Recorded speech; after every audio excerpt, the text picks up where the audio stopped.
What up, my fellow NBA lovers? This is your guy, Marcellus Ease. Now, I'm gonna do a quick re-upload of a video that I did previously, which I believe is one of my best works, in which I talked about how the NBA players had an illusion of choice during the NBA bubble, in which they did try to boycott the league, but the league did have certain checks and balances in place, aka the prominent figures like LeBron James, the phone calls the players got from Obama to sort of sway the players into making the decision that the league wanted them to make. Now, why am I mentioning this? Because the same situation is playing out right now with Kyrie Irving due to the fact that, he doesn't want to get a particular shot so his Brooklyn Nets can carry on with the championship season. Now, in this video, I do correlate the situation with the boycott and the Matrix movie. Now, in this re-upload, you guys can kind of correlate it to the same way it's playing out back to Kyrie Irving not taking this particular shot and the Brooklyn Nets, and how certain prominent figures in the media are trying to sway Kyrie Irving to making the decision that he wants.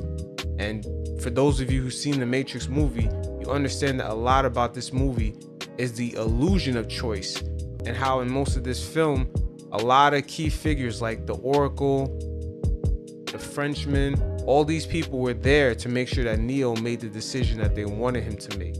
Now, this upcoming season, the Brooklyn Nets do have a lot of money invested in this team. They did take a loss in 2020 with there being no ticket sales. And also, we got to remember, this is the third year of this Kevin Durant, Kyrie Irving experiment.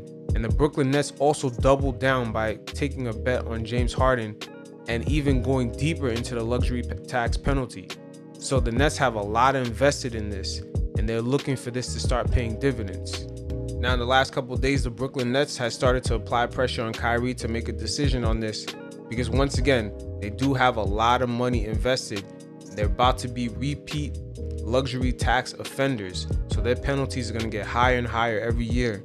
And Kyrie's extension is coming up, so they're actually going to have to more than double down on this whole team as an investment going forward, as they're going to keep getting deeper and deeper into the luxury tax. But once again, in this video, you'll see I correlated to the key decision swayers in the Matrix of how certain things played out, and Neo was trying to make a decision in the whole movie, not realizing until the end that he was basically being swayed. And also at the same time, Neo was actually a part of the Matrix. He was a program no different than the Oracle, no different than Agent Smith. But you guys check it out, and once again, you can kind of see how this same situation is playing out with Kyrie Irving and the Brooklyn Nets. Everything begins with choice. No, wrong. Choice is an illusion created between those with power and those without.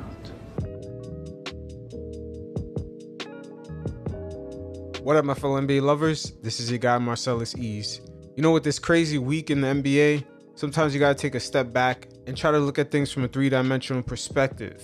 There's a lot going on in the league right now, and sometimes an anomaly actually happens. I'm looking at Kyrie Irving, and he strikes me as a guy who's willing to just cut it all off, which is pretty rare.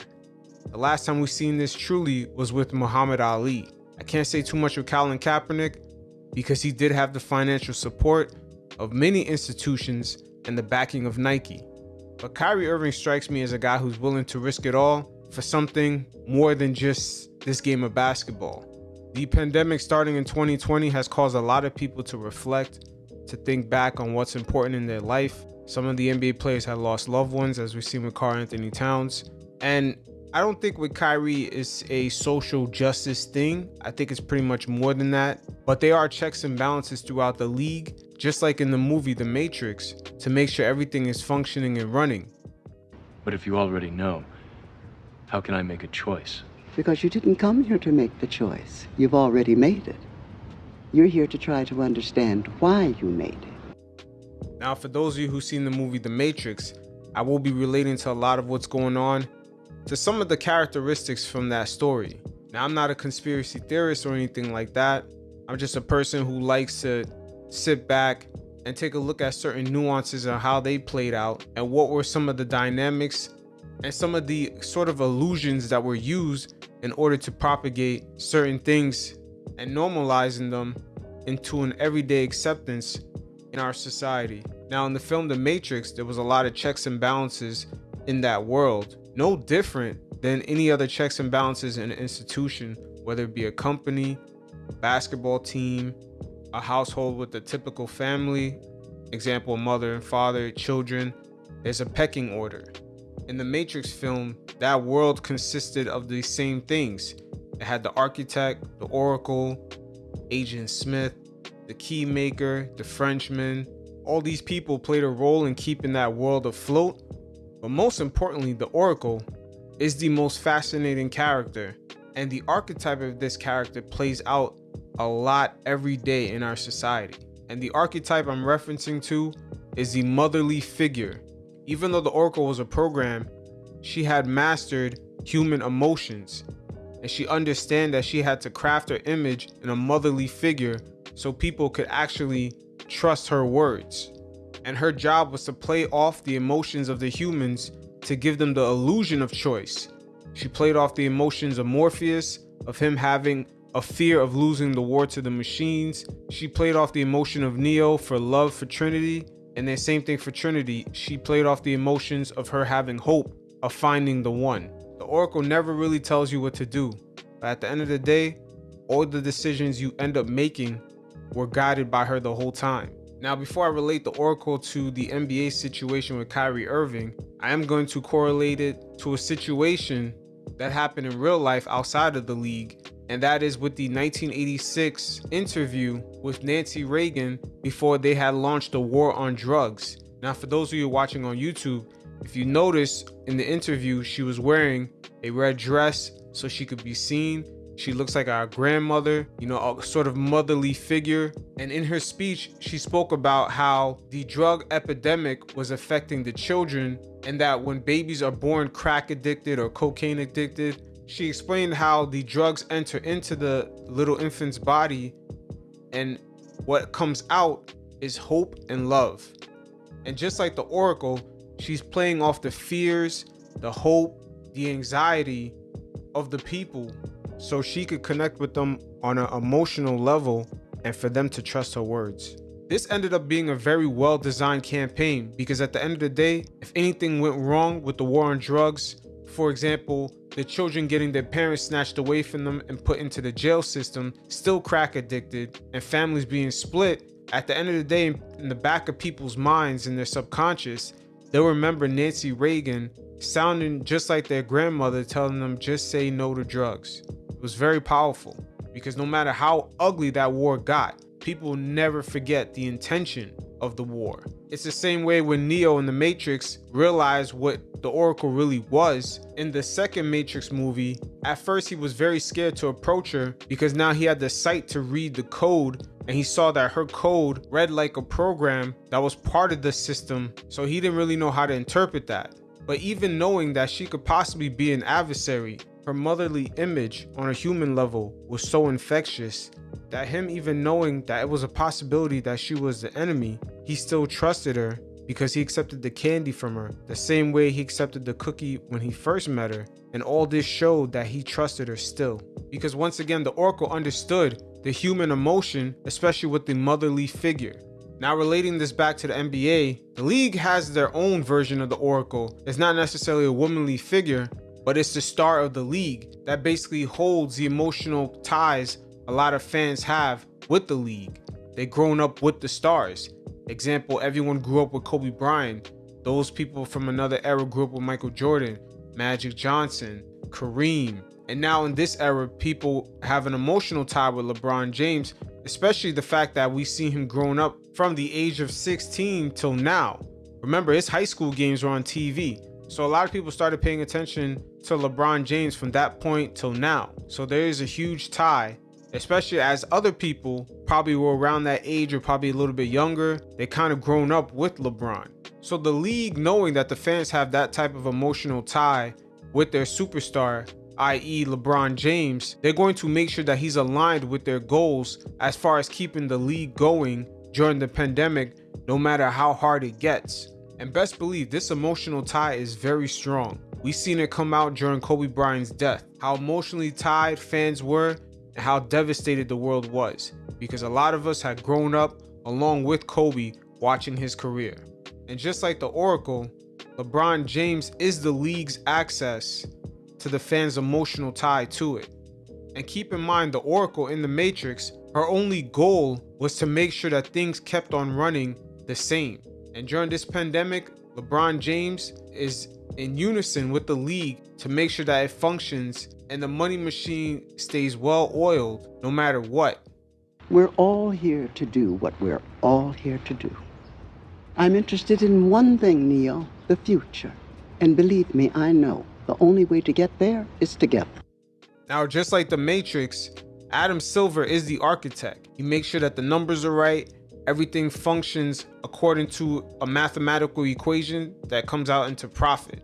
But Adam Silver, just like the architect in the real Matrix, he has to work in unison with the Oracle, aka LeBron James, which is the access to the fans' emotional connection to the game, and it's also access to the rest of the players' subconscious in a way, because if they see LeBron James falling in line, subconsciously they're like, wow, he's the face of the league, he's doing it, so I have to do it also. So the league can also keep other players in check through LeBron to make sure everything in that ecosystem is operating smoothly.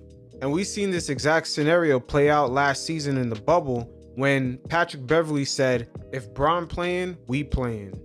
Now Kyrie Irving, he's his own man, but he is gonna run into a few different programs within the NBA Matrix that's going to stop him from getting where he wants to be. For example, last season when the bubble had started and he represented a few players who had pushback within the players union, he had guys snitching on him in a group chat when he had mentioned to players that it was possible for them to start up their own league. Another pushback he faced is those in the NBA Boston media that are upset with Kyrie on the way his tenure in Boston turned out. They continue to badmouth him through the media, calling him a disruptor, saying that he's a problem, he's not a leader. But at the end of the day, during the playoffs in the bubble, the Bucks had walked out because a lot of players felt the same way Kyrie did, but they never apologized to Kyrie. These scenarios sort of remind me when Neo had bit into the cookie when he first met the Oracle, because little did he realize that that cookie was a program, and when he bit into it, it sort of changed his code into what the Oracle wanted him to do, aka influence. Here. Take a cookie. I promise by the time you're done eating it, you'll feel right as rain. The Oracle played off of Neo's emotions due to the motherly archetype, the same way the media tried to play off of Kyrie's emotions of just shaming him to death within the media by bad-mouthing him and making him look stupid among his peers. It's almost like we're gonna shame you until you conform and make the decisions that we want you to make. But best believe, at the end of the day, a lot of media members, their jobs are on the line. The league has to happen for them. Because if Kyrie or other NBA players don't play, it doesn't really affect them as much as it affects people, for example, at ESPN, with all the layoffs they've had, multiple journalists, which their newspaper companies or just media outlets that they were working for were already bleeding due to social media and the print media taking a hit and not adapting well to the new ecosystem. And a lot of the big media outlets are having trouble adapting to the fact that social media is their new competition. Not only it gets produced every second, every hour, it's created at a cheaper price point. It doesn't need these big budget studios. But going back to LeBron James, he is a bridge between the fans, the players, and the ambitions of the league. And when I say the ambitions of the league, I'm talking about Adam Silver and all the owners, the advertisers, ESPN, Turner Sports. It's LeBron James in a partnership along with those big wigs, and he's basically the middleman as far as communication and just emotional ties to the fans and players. The same way in the Matrix, the Oracle was that bridge between the architect and the humans that were asleep in the Matrix. In order to keep the humans in the Matrix from failing, she connected with them on an emotional level to make sure that the system kept running a certain way and that the humans emotionally could be satisfied. even though their main purpose was just to be asleep, to be a power source for the machines, but the Oracle gave the humans an illusion of choice of how to live their lives. And on an emotional level, that brought some satisfaction to the humans. And we've seen a perfect example of this play out last season in the bubble when the Bucks had walked out in the first round of the playoffs. And we heard that LeBron James got into a spat and he walked away because LeBron James was that bridge. He was supposed to get the players on code to conform and march side by side with the league so they can complete the bubble and complete their goal of collecting the rest of the money and revenue that they would have lost. I was ready to walk away. I had called my wife and called my mom and told them that I was probably headed home. Why? Because there was no plan. After we decided to do what we did and we boycotted the games, what's next? What the hell are we doing next? Oh, so we're gonna just go back? Okay, now game 3, Lakers versus Portland. What the hell? What are we doing? We've decided to take off these games for the right reason. Okay, but there's some other issues that needs to be dealt with as well. What is our plan? And at that moment when I walked out, we sat there and talked for 2, 3, 4 hours, and there was still no plan. So I walked out because my time is very valuable, and I knew what could help the change. Yeah. But when you're dealing with a group of a lot of emotional, a lot of ego, a lot of guys that's passionate about themselves and what they believe in, then it's hard to figure out a plan at that very moment. Yeah. So it was best for me to step out. So I walked out. I was ready to walk away, but also I understand that it wasn't just squarely about me. Yeah. So I needed a moment to digest the whole situation, to actually sleep on the whole situation. And I was able to do that and wake up the next day and had a plan of what I thought could work for us going forward. At that point in time, it was LeBron James's job to sway the players on making a decision that sort of aligned with what the league wanted, and that was to finish the bubble. Now, unlike the Oracle, LeBron James grew a little bit frustrated, but his job was no different than the Oracle's right then and there. Remember earlier how I said the Oracle never really tells you what to do. She makes you make the decision yourself, but your decisions and your actions are really guided by her at the end of the day. So more than likely, in my opinion, once the first meeting didn't go well, LeBron James, of course, probably met with his representatives and PR people, especially at Nike, and they made a call higher up to get him some additional help, because just like in the Matrix, there were other checks and balances to make sure that the system continued working. And it seems like when the players had met a second time around, there were major key figures that were good with words to help sway the players, not tell them what to do, to help sway the players in the direction that they wanted them to go, i.e. maybe Michael Jordan, but especially Barack Obama. The Milwaukee Bucks credit Chris Paul, Michelle Roberts, the entire NBA, even the owners, everyone came together and was like, hey, like, how can we, and I believe Barack Obama was involved, and like, hey, what should we ask for? If we're gonna stay here in the face of all of this, what should we ask for? You know, it was very interesting because we never found out who actually made the call to get Barack Obama to speak to the players. Was it one of the players themselves, or was it someone higher up?